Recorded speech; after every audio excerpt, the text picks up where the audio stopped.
Actually वो मेरा संदेश नहीं है, लेकिन मैं थोड़ा सा रिलेट करना चाहता हूं। अगर आपके पास आपकी बाइबल है तो मेरे साथ निकालिए एक्सोडस चैप्टर 32 वर्स 1 to 5 पढ़ेंगे। निर्गमन की पुस्तक उसका 32वां अध्याय, क्रूज की किताब, अगर हम उर्दू में पढ़ेंगे तो क्रूज की किताब उसका 32वां अध्याय 1 से लेके 5 वचन। मैं रश्मि को रिक्वेस्ट करूंगा वो हमारे लिए पढ़ेंगे। जब लोगों ने देखा कि मूसा को पर्वत से उतरने में विलंब हो रहा है, तब वे हारून के पास इकट्ठे होकर कहने लगे, अब हमारे लिए देवता बना जो हमारे आगे आगे चले, क्योंकि उस पुरुष मूसा को जो हमें मिस्र देश से निकाल ले आया है, हम नहीं जानते कि क्या हुआ। यहाँ पे हम इस घटना को जानते, इस कहानी को जानते हैं कि खुदा ने मूसा को बुलाया अपने लोगों को मिस्र की गुलामी से आजाद करने के लिए, और परमेश्वर ने जब उनको बड़े हाथ से, बड़े जोर से परमेश्वर ने उनको मिस्र की गुलामी से निकाला, और एक जगह पे वो आते हैं और मूसा को परमेश्वर कहता है कि मूसा तू पर्वत पे आ, मुझे तुमसे बातें करनी है। और प्रभु उसको बुलाता है और कुछ समय हो जाता है, कुछ महीने या कुछ दिन उनको लग जाते हैं उस पर्वत पे, क्योंकि परमेश्वर मूसा को कुछ कमांडमेंट्स दे रहा है। परमेश्वर उसको मिलाप का तंबू किस तरीके से बनाना है, उन सारी जानकारी को परमेश्वर देता है। और जब इजरायली लोग इस बात को देखते हैं कि मूसा बहुत लेट हो गया है, वो नीचे नहीं आया, शायद मूसा के साथ क्या हुआ है हमें नहीं पता, मूसा जिंदा है या मर गया है, क्योंकि जो परमेश्वर को देखता है वो जिंदा नहीं रह सकता है। खुदा के कलाम में हम इस बातों को पढ़ते हैं। तो वो हारून के पास आके कहते हैं कि आगे के वचन में जब हम पढ़ते हैं तो कहते हैं कि हमें नहीं पता है कि मूसा के साथ क्या हुआ है, तो ऐसा कर हमारे लिए एक ऐसा देवता बना, ऐसा ईश्वर बना, वो ईश्वर जो हमें मिस्र से बाहर निकाल लेके आया है। आगे पढ़िए उसको। मैं हारून ने उनसे कहा तुम्हारी स्त्रियों और बेटी बेटियों के कानों में सोने की जो बालियां हैं उन्हें उतारो और मेरे पास ले आओ। तब सब लोगों ने उनके कानों से सोने की बालियों को उतारा और हारून के पास ले आए। हारून ने उन्हें उनके हाथ से लिया और एक बछड़ा डालकर बनाया और टाकी से गड़ा। तब लोग कहने लगे, यहाँ पे गौर से सुनिए, लोगों का क्या स्टेटमेंट है उस बछड़े को लेके। हे इस्राएल, तेरा ईश्वर जो तुझे मिस्र देश से छुड़ा लाया है, जो तुम्हें मिस्र की गुलामी से छुड़ा लाया है, वो यही है। हालेलुया। यहाँ पे परमेश्वर, वो परमेश्वर जिसने अपने बड़े हाथ से इजरायलियों को मिस्र की गुलामी से निकाला, यहाँ पे इजरायली लोग उस परमेश्वर की जगह किसको दे रहे हैं? एक बछड़े को दे रहे हैं। उस परमेश्वर की, यानी कि उसकी परमेश्वर की तुलना उस बछड़े के साथ कर रहे हैं। आगे पढ़िए, आगे हारून क्या कहता है। ये देख के हारून ने उसके आगे एक वेदी बनवाई और यह प्रचार किया। लिखा है, ये प्रचार किया, कल यहोवा के लिए पर्व होगा।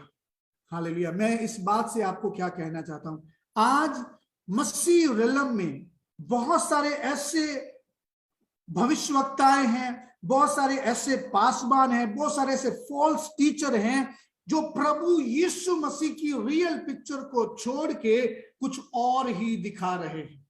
दे are presenting different Jesus Christ to the people. यहां पे हम देख रहे हैं परमेश्वर, वो परमेश्वर जिसने बड़े हाथ से इजरायलियों को छुड़ाया, और इजरायली और हारून जो परमेश्वर के लिए चुना गया था, वह हारून इजरायलियों के सामने एक डिफरेंट यहोवा परमेश्वर प्रेजेंट कर रहा है।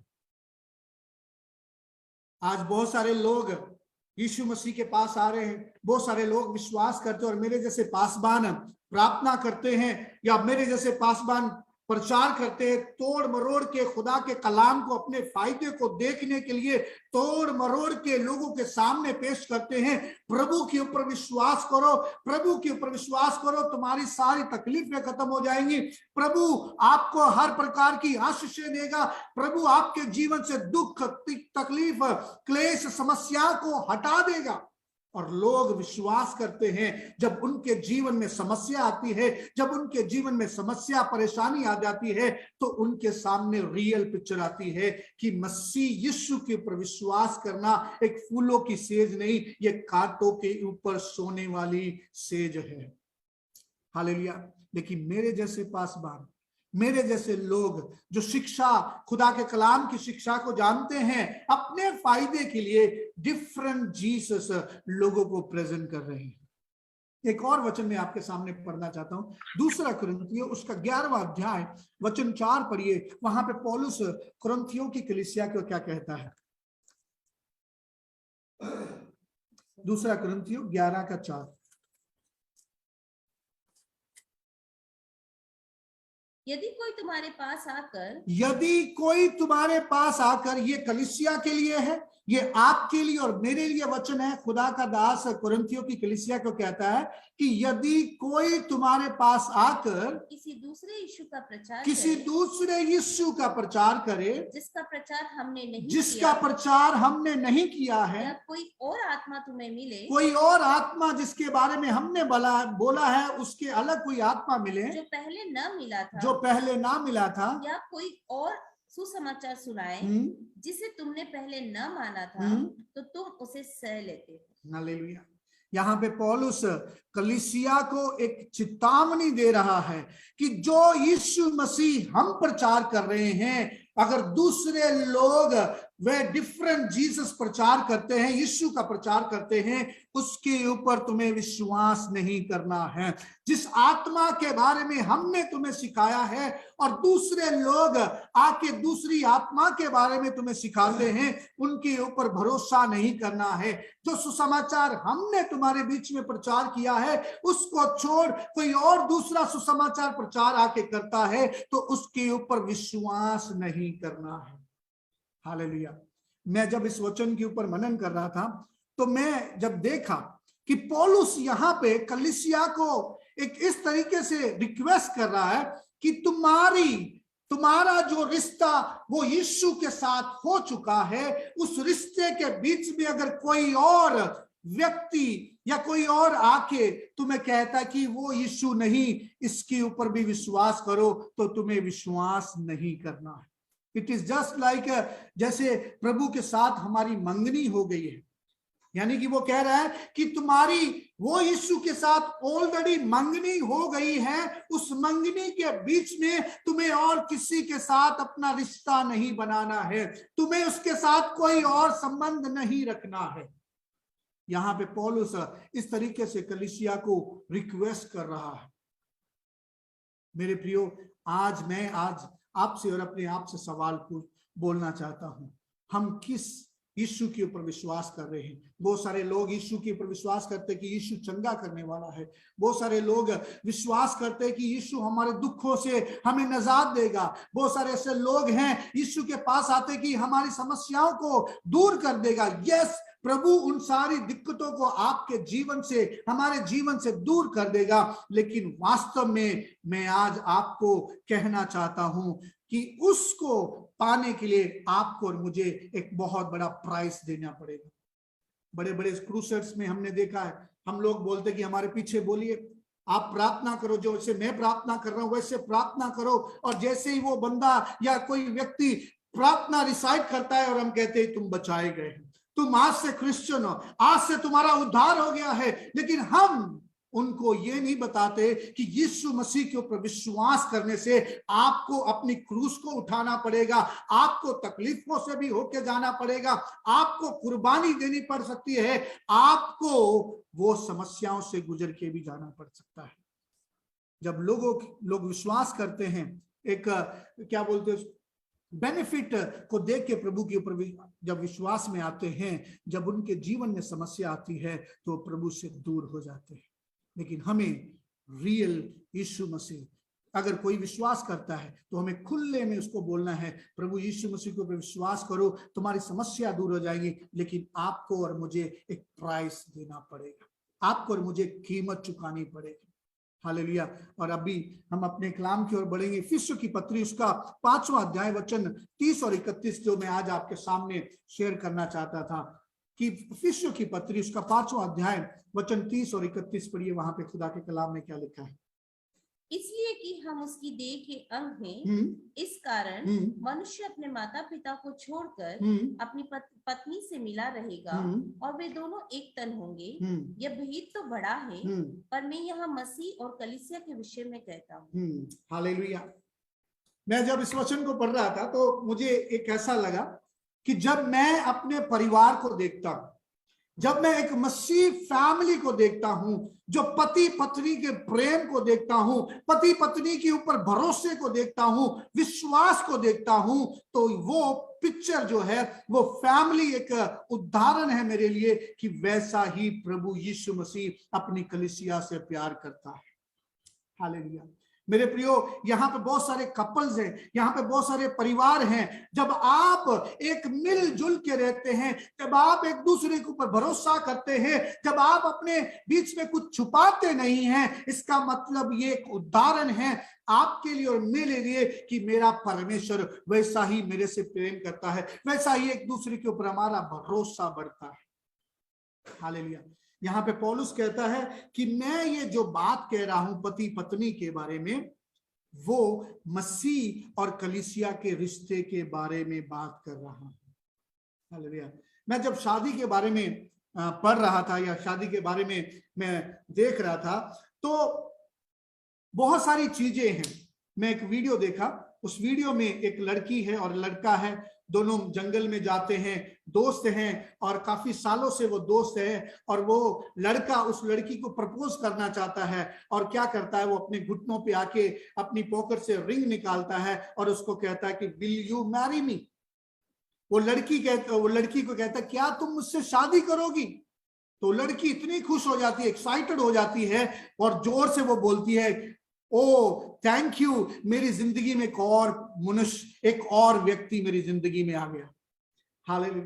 क्या कहती कि वो कहता कि तुम मुझसे शादी करोगी। वो क्या कहती है कि हाँ मैं करने के लिए तैयार हूं, लेकिन मेरी जिंदगी में एक और व्यक्ति आ गया है। यानी कि क्या कह रही है कि मेरी जिंदगी में और भी लोग हैं, और भी लड़के हैं, तुम एक और जुड़ गए हो। जब वो लड़का सुनता है, वो अपनी रिंग को बंद करता है, वो कहता है कि नहीं नहीं, मैं तुमसे शादी इसलिए कर रहा हूं कि तू और मैं अकेले रहे, हमारे बीच में और कोई भी नहीं आना चाहिए, आप और मैं बस, और कोई नहीं। लड़की बोली कि नहीं, मैं पूरा साल तेरे जैसे व्यक्ति के साथ नहीं रह सकती हूं, मैं अपनी मर्जी से जीऊंगी, जैसा मेरी मर्जी हो, मैं किसी को भी अपने साथ रख सकती हूँ, किसी के साथ भी रह सकती हूँ। जब वो लड़का सुनता है तो वो वहां से चला जाता है। लड़की आवाज देती है, लड़का वापस नहीं आता है। लड़का उससे शादी करना चाहता था, लड़की भी उसको पसंद करती थी, लेकिन इस लड़की के जीवन में बहुत सारे लड़के थे।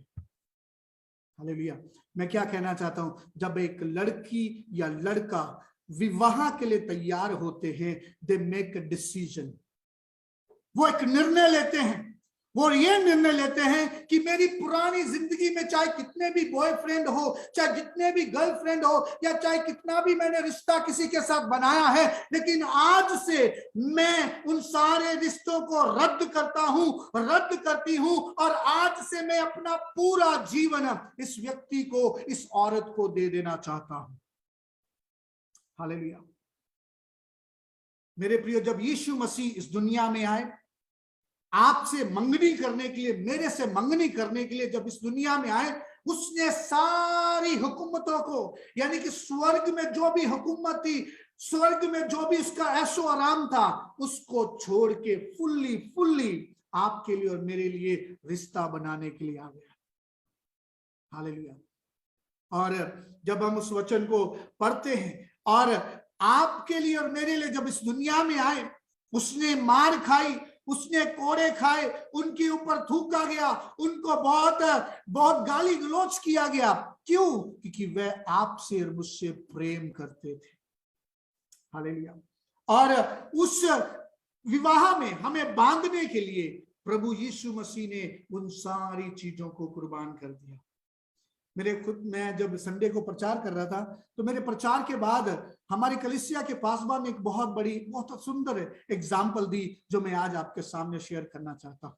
वो यीशु जो स्वर्ग का मालिक था, वो यीशु जिसने इस पूरी कायनात को बनाया, आपके लिए और मेरे लिए रिश्ता बनाने के लिए, अपने लिए आपके लिए और मेरे लिए उसने दुख उठाया। और उन्होंने एक उदाहरण दिया, परछाई, शैडो के बारे में बताया। परछाई क्या होती है? जब गर्मी होती है तो जब कुछ भी छाया नहीं मिलती है तो हम दौड़ के, एक पेड़ दिखता है तो पेड़ के नीचे खड़े हो जाते हैं, और पेड़ के नीचे जब खड़े हो जाते हैं तो हम अपने जीवन में आराम महसूस करते हो, गर्मी से बच गए, छाया में आ गए। तो उन्होंने एक उदाहरण दिया, ये बात बोला कि वो पेड़ प्रभु यीशु मसीह है और जिसकी छाया के नीचे हम आते हैं। आपको और मुझे वो छाया देने के लिए, आपको और मुझे आराम देने के लिए, आपको और मुझे वो अच्छी जिंदगी देने के लिए वो सूरज की रोशनी अपने ऊपर झेलता है। वो सूरज की रोशनी अपने ऊपर झेलता है ताकि आप और मैं आराम पा सके। हालेलुया। वो सूरज की रोशनी क्या है? वो परमेश्वर का क्रोध है जो क्रूस पे परमेश्वर ने दिखाया। वो क्रूस जो आपके लिए और मेरे लिए तैयार की गई थी, वो पाप जिसमें आपको और मुझे गुजरना था, वो सजा जिसमें परमेश्वर को आपको और मुझे गुजरना था, परमेश्वर ने वो सूरज की रोशनी अपने ऊपर सही ताकि आपको और मुझे जिंदगी दे सके, ताकि आप और मैं उसमें आराम पा सके। हालेलुया। परमेश्वर ने आपसे और मुझसे रिश्ता बनाने के लिए स्वर्ग का सिंहासन छोड़ दिया। He made a choice, उसने निर्णय लिया। परमेश्वर ने पूछा कौन जाएगा, मेरे लोगों को कौन आजाद करेगा। खुदा के कलाम में हम पढ़ते हैं, प्रभु यीशु मसीह कहते हैं, इब्रानियों की पत्री में जब हम पढ़ते हैं, वहां पे लिखा है, हे पिता मैं यहाँ पे हूं तेरी उस मर्जी को पूरा करने के लिए। मैं तैयार हूं तेरे लोगों को तेरे साथ जोड़ने के लिए, चाहे मुझे अपनी जिंदगी कुर्बान करनी पड़े, मैं कुर्बान करने के लिए तैयार हूं। हालेलुया। मेरे प्रियो, जब एक दूल्हा या दुल्हन चर्च में आते हैं या शादी के बंधन में बनते हैं, सो दे मेक डिसीजन। वो डिसीजन बनाते हैं, मेरी पुरानी जिंदगी में चाहे कुछ भी क्यों ना हो, आज से मैं अपनी जिंदगी इस व्यक्ति के साथ, इस लड़की के साथ जीने के लिए तैयार हूं। हालेलुया। उसके बाद कुछ नहीं, उसके बाद कुछ भी नहीं। यानी कि जब मंगनी हो जाती है तो मंगनी का मतलब ये है कि आप किसी के प्रति कवनेंट में बंध गए हैं, आप किसी के साथ एक वाचा में बंध गए हैं, और वो वाचा में बने रहने के लिए आपको और मुझे बहुत सतर्कता यूज करनी है। बड़े ध्यान के साथ हमें उस कवनेंट में बने रहना है। यानी कि जो भी कोई व्यक्ति आपकी तरफ देखता है या कोई औरत देखती है तो वो कवनेंट आपको याद दिलाना चाहिए, नहीं मैं इस पाप में नहीं गिरूंगा, मैं इस पाप में नहीं गिरूंगी, क्योंकि मैं ऑलरेडी किसी के साथ मेरी मंगनी हो चुकी है। हालेलुया। मेरे प्रियो, मसीह जिंदगी में भी यही है। जब आपने ये कवनेंट क्या है, अगर बात करें तो कवनेंट, वाचा क्या है आपके लिए और मेरे लिए? वाचा क्या है मसीह में? वो वाचा और कुछ नहीं, आपका और मेरा रिपेंटेंस है, आपका और मेरा अंगीकार है। अंगीकार का मतलब अपने पापों से मुड़ना और प्रभु की ओर मुड़ना, पापों को छोड़ के प्रभु की ओर मुड़ना। लेकिन इसका मतलब क्या कि आप जब पब्लिकली जब आप खुलेआम प्रभु के लिए अंगीकार करते हैं तो आप लोगों को कहते हैं कि आज से मैं अपने बुरे कामों को छोड़ता हूं और मेरा रिश्ता मेरे खुदा के साथ आज मैं बांध लेता हूं। आज से मैं किसी और का नहीं, किसी और की नहीं, मेरा मालिक केवल मेरा खुदा यीशु मसीह होगा। उसको छोड़ और कोई भी मेरे जीवन का स्वामी नहीं होगा। ये है अंगीकार, ये है कवनेंट। आप लोगों के बीच में, खुदा के लोगों के बीच में इस बात का अंगीकार करते हैं, मेरा रिश्ता पुराना चाहे जैसा भी हो, कितने भी पाप मैंने किए हो, कोई भी गलतियां मैंने की हो, लेकिन आज से उन सारी गलतियों को मान के प्रभु से मैं माफी मांगती हूं, और आज से उन सारी गलतियों को मैं नहीं करूंगा। मेरा रिश्ता मैं खुदा के साथ जोड़ने जा रहा हूं। हालेलुया। जब एक लड़का एक लड़की ऐसे कवनेंट में बनते हैं तो वो कोशिश करते हैं कि अपने हस्बैंड के लिए अपनी वर्जिनिटी को संभाल के रखे, अपने उस चीज, अपनी उन पवित्रता को संभाल के रखे, अपने मालिक के लिए, अपने पति के लिए, अपनी पत्नी के लिए। सो आपके लिए और मेरा कवनेंट और कुछ नहीं, वो है आपकी अंगीकार। खुदा के कलाम में जब हम पढ़ते हैं, अमेरिकन ट्रांसलेशन में इस प्रकार लिखा है, मत्ती में पढ़ते हैं तो वहां पे लिखा है, they repent and they turn to the God. उन्होंने पश्चाताप किया और परमेश्वर की ओर मुड़ गए। हालेलुया। यानी कि आप और मैं परमेश्वर की ओर, अगर आपको परमेश्वर की ओर मुड़ना है, उसका मतलब यह है कि आपको और मुझे पश्चाताप करना है। We need to confess, we need to repent. Hallelujah. वो रिपेंटेंस ही है जो आपका रास्ता प्रभु की ओर मोड़ देगा। Praise the lord. हालेलुया। और ये जो शादी है, शादी एक डिसीजन है जो पति पत्नी लेते हैं, चॉइस है, और आप निर्णय लेते हैं। ये चॉइस कोई आसान नहीं है। मैंने शुरुआत में कहा, ये जो प्रभु के ऊपर विश्वास करना कोई आसान बात नहीं है। यीशु को अपना मालिक मानना ये कोई आसान बात नहीं है। इसके लिए दे हैव टू पे प्राइस। जब एक लड़का लड़की शादी करते हैं, दे पे प्राइस। प्राइस जिन चीजों को वो करते थे, जिन लोगों से वो मिलते जुलते थे, आज के बाद उसको वो खत्म कर देते हैं। वो प्राइस पे करते हैं। दे पे प्राइस। आपके लिए और मेरे लिए प्रभु यीशु मसीह ने बहुत बड़ी कीमत चुकाई है, बहुत बड़ी कीमत चुकाई है। हमें भी उस कीमत को चुकाना पड़ेगा जब आप और मैं प्रभु यीशु मसीह के ऊपर विश्वास करते हैं। हालेलुया। मेरे प्रियो, प्रभु हम ऐसे क्रिश्चियन नहीं है कि 6 दिन हमने अपनी मर्जी से चले और 7वें दिन आके प्रभु के चरणों में प्रभु की आराधना करने लगे। यहाँ पे शाम को आके हम प्रभु की आराधना करें और पूरे का बाकी का समय हम अपनी मर्जी से जिए। ऐसा नहीं। खुदा के कलाम में लिखा है, मत्ती रचित सुसमाचार उसका 4 अध्याय जब हम 23 वचन पढ़ते हैं तो वहां पे इस प्रकार लिखा है, प्रभु ऐसे आराधकों की खोज में है जो 24 घंटे, यानी कि ऐसे आराधकों की खोज में है जो आत्मा और सच्चाई के साथ परमेश्वर की आराधना करें।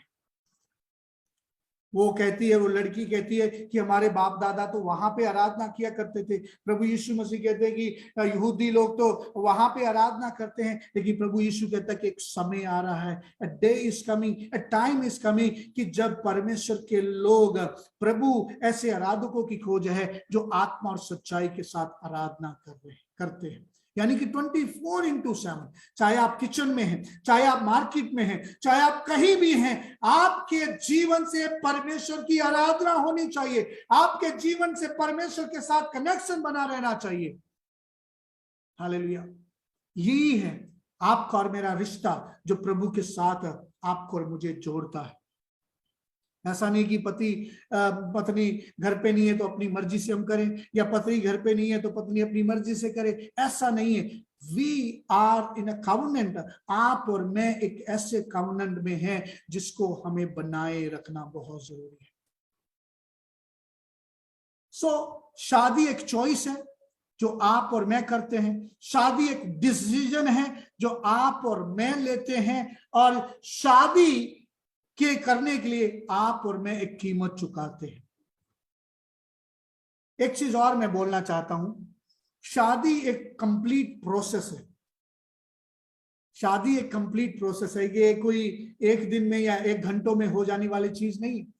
जब शादी होती है तो हम लड़की देखते हैं या लड़का देखते हैं, पसंद आता है तो हमारी बातचीत चलती है, बातचीत चलती है तो एंगेजमेंट होती है, एंगेजमेंट होती है तो उसके बाद शादी के विवाह के बंधन में बनते हैं। हालेलुया। यीशु मसीह ने भी आपको और मुझे देखा जब आप और मैं पाप में पड़े हुए थे, जब कोई भी आपसे और मेरे से रिश्ता नहीं रखना चाहता था, और जब आपके और मेरे जीवन से पाप की गंदगी की बदबू आती थी, ऐसे हालात में परमेश्वर ने आपको और मुझे देखा और उसने चूज किया, उसने निर्णय लिया, उसने इस बात की घोषणा की, मैं अजय से रिश्ता बनाऊंगा, मैं कलीम से रिश्ता बनाऊंगा, मैं बनर्जी के साथ रिश्ता बनाऊंगा। यह प्रभु ने निर्णय लिया था जब हम काबिल ही नहीं थे। हालेलुया। और उसके बाद प्रोसेस क्या हुआ, जब हमने उसके ऊपर विश्वास किया और हमने प्रभु के ऊपर विश्वास किया और पवित्र आत्मा का अभिषेक मिला, और वह हमारे लिए एक मंगनी का रिश्ता है, या मंगनी में हम बंध गए हैं प्रभु के साथ। मंगनी का मतलब क्या है? अभी शादी होनी बाकी है, कुछ समय के बाद शादी होगी, और वो शादी जरूर होगी, और उस शादी के लिए हमें अपने आप को तैयार करके रखना है। उस प्रोसेस में हमें बने रहने की जरूरत है मेरे प्रियो। आप और मैं प्रभु की दुल्हन है, ऐसा हम मानते, खुदा के कलाम में हम पढ़ते हैं, और वो दूल्हा एक दिन आएगा, वो दूल्हा एक दिन आएगा।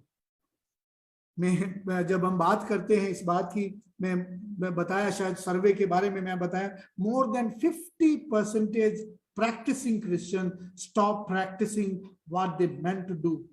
जिस कार्य के लिए परमेश्वर ने उनको चुना था, उन कार्यों को वो करना बंद कर दिया। क्यों?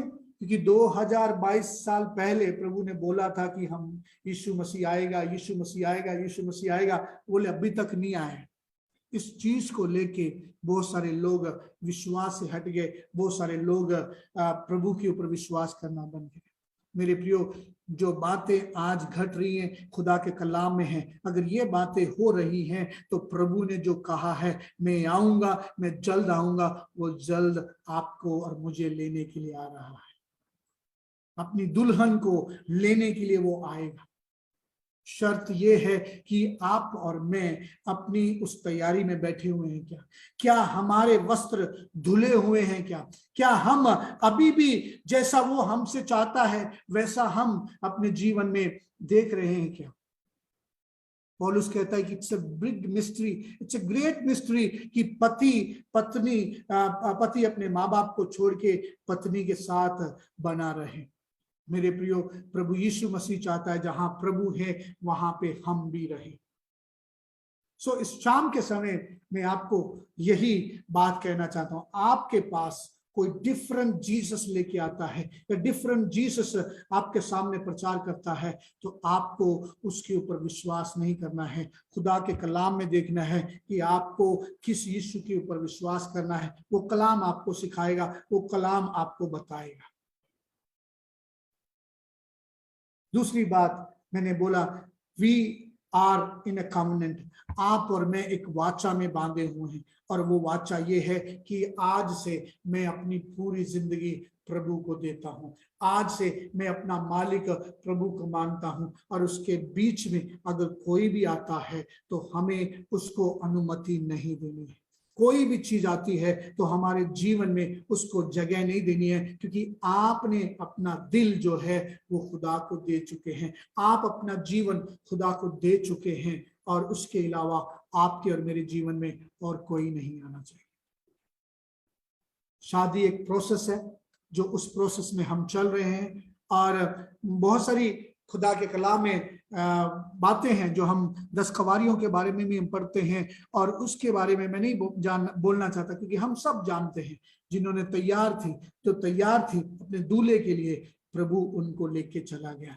आज प्रभु कभी भी किसी भी समय आ सकते हैं। क्या आपकी और मेरी तैयारी है? क्या आप और मैं तैयार बैठे हैं? वो दूल्हा आने वाला है और हमें उसके लिए तैयार रहना है।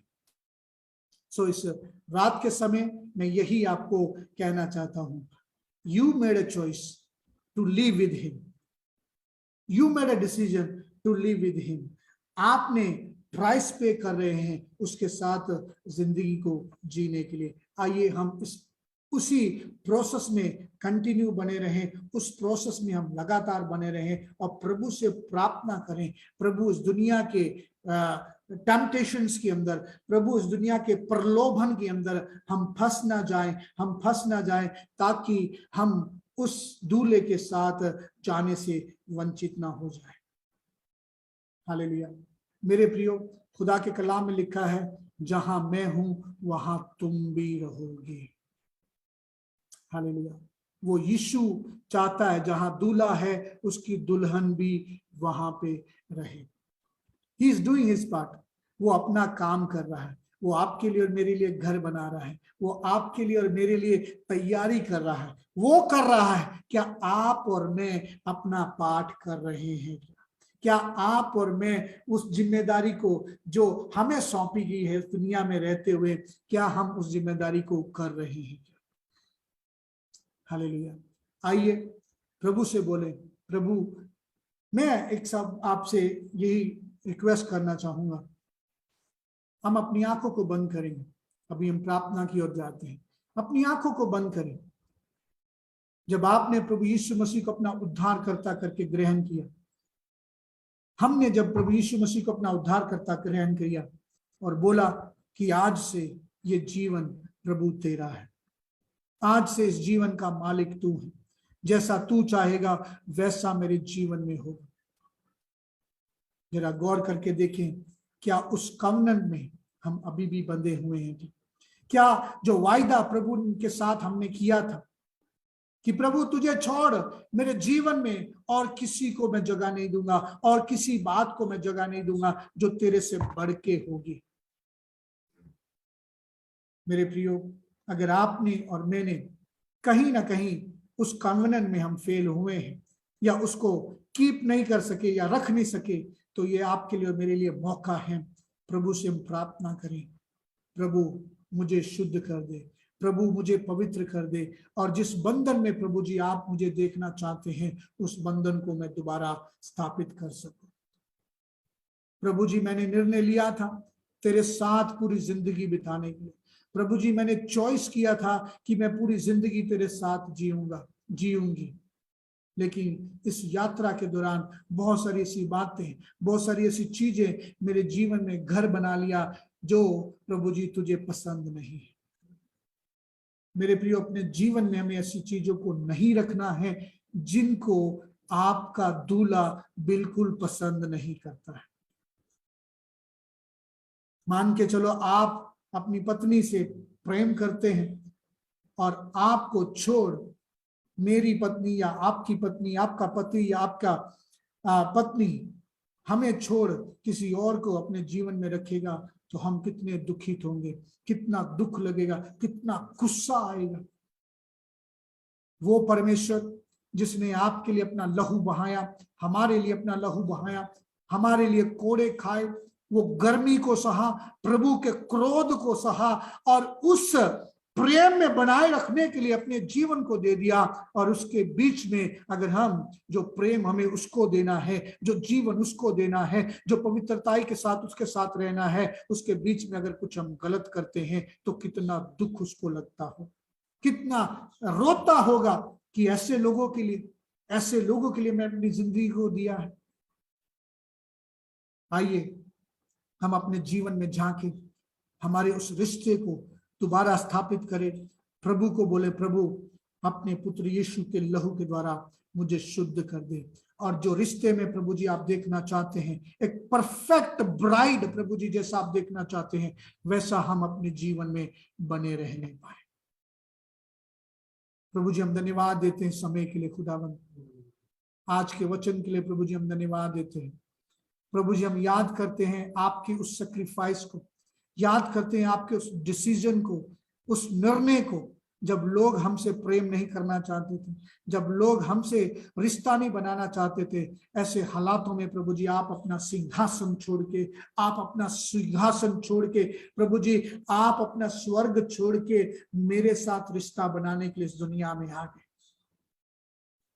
उस रिश्ते में बने रहने के लिए प्रभु जी आपने मेरे लिए मार खाई, आपके ऊपर लोगों ने थूका, आपको मारा, कांटों का ताज पहनाया गया, ताकि आप मेरे साथ रिश्ते को बनाए रखें। प्रभु जी हम धन्यवाद देते हैं। प्रभु जी हम भी एज ए ब्राइड, एक परफेक्ट ब्राइड बनना चाहते हैं। दुनिया की मोह माया से प्रभु जी हमें आजाद कर। प्रभु जी आज हम इस बात का अंगीकार करते हैं प्रभु जी, इस यात्रा में, उस विवाह के प्रोसेस में प्रभु जी अगर कहीं भी हम गलत हैं तो प्रभु जी हम आपसे माफी मांगते हैं, हमें शुद्ध कर दे प्रभु जी। हम आपकी एक परफेक्ट ब्राइड बनना चाहते हैं, एक परफेक्ट दुल्हन बन के प्रभु जी आपके साथ रहना चाहते हैं। प्रभु जी दुनिया की मोह माया से हमें आजाद कर, ताकि प्रभु जी हम तेरे साथ बने रह सके, तेरे साथ अपनी जिंदगी को जी सके। धन्यवाद देते सारी बातों के लिए। जितने भी भाई बहनों ने आज के कलाम को सुना है प्रभु जी, सबके जीवन में आशीष और बरकत मिले, तेरे नाम की महिमा। सारा आदर जलाल आपको देते हुए प्रार्थना प्रभु यीशु मसीह के नाम से मांगते हैं। Thank you so much family. प्रभु आपको बहुत बहुत बरकत देने पाए। और एक बार फिर मैं कहना चाहता हूँ, व्हेनेवर, जब कभी भी कोई डिफरेंट मसीह आपके सामने प्रचार करता है, तो आपको खुदा के कलाम के साथ उनके साथ खड़े रहना है और एक परफेक्ट ब्राइड बन के हम प्रभु का इंतजार करें। ही इज कमिंग सून, वो जल्द आने वाला है, जल्द आने वाला है। आपको मुझे लेके जाना, प्रभु हमें बरकत देने का। God bless you.